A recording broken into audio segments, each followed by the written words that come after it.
Haleluya, jumpa lagi dengan saya, Pendeta Rio Panggabean, Oikumene Ministry Jakarta.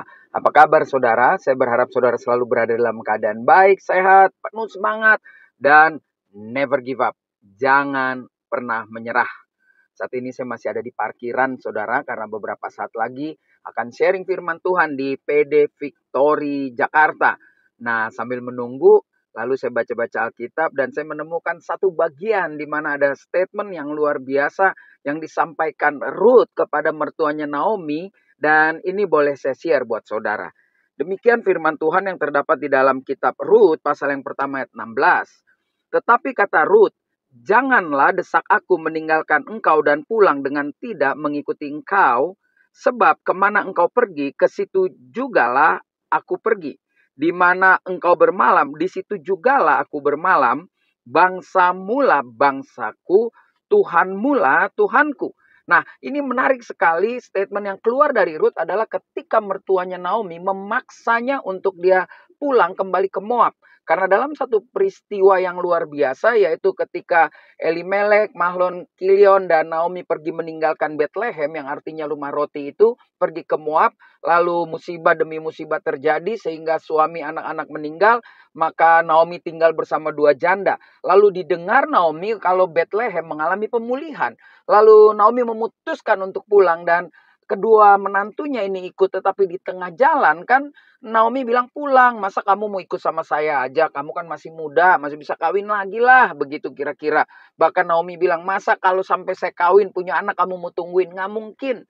Lalu Orpa pulang, salah satu menantunya, dan Ruth membuat statement yang luar biasa. "Jangan paksa saya pulang," dia bilang.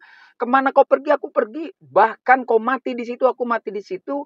Dan hari itu dia mendeklar bahwa saya sekarang bukan orang Moab lagi. Karena bangsamu bangsaku. Dia pindah warga negara, ya, ganti paspor jadi orang Israel, yang otomatis dia harus menyembah Tuhannya Abraham, Ishak, dan Yakub. Karena bangsa itu kan agama, ya, agama melambangkan satu bangsa. Nah, yang menarik adalah Ruth bisa meninggalkan kepercayaan nenek moyangnya. Mengapa? Saya pikir karena Naomi tetap memberikan contoh teladan di dalam kehidupan sehari-harinya. Saudara, kita tahu sendiri bangsa Israel itu adalah setia. Dia tetap menjalankan ibadah-ibadahnya. Dia tetap menjalankan hari rayanya. Walaupun diaspora tersebar kemana-mana, mereka akan pulang ke Yerusalem jika ada hari raya besar. Nah, yang bisa kita pelajari adalah Ruth memindahkan seluruh keyakinannya, percaya kepada iman mertuanya.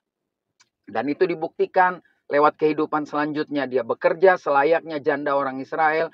Bahkan pada akhirnya tergenapilah sudah apa yang menjadi kerinduan Naomi. Jadi yang penting di sini adalah ketika kita memutuskan menjadi orang yang percaya kepada Kristus, kerjakan tanggung jawab kita. Ruth sudah mengajarkan kepada kita bahwa ketika dia menjadi bangsa Israel, ketika dia mempercayai Tuhannya bangsa Israel, maka sikap dan tindakannya dilakukan sesuai dengan azas-azas atau ajaran-ajaran kepercayaan bangsa Israel waktu itu. Nah, kita yang percaya kepada Yesus Kristus hari ini, jangan mau kalah, semangat, setia.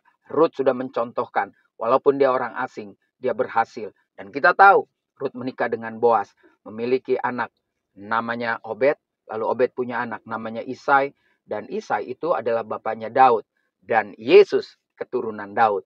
Jadi ngomong-ngomong, Yesus nenek moyangnya orang Moab, orang Jordania. Nah, biarlah ini menjadi renungan buat kita semua. Saya Pendeta Rio Panggabean, Oikumene Ministry Jakarta. Sampai jumpa pada renungan berikutnya. Tuhan Yesus memberkati.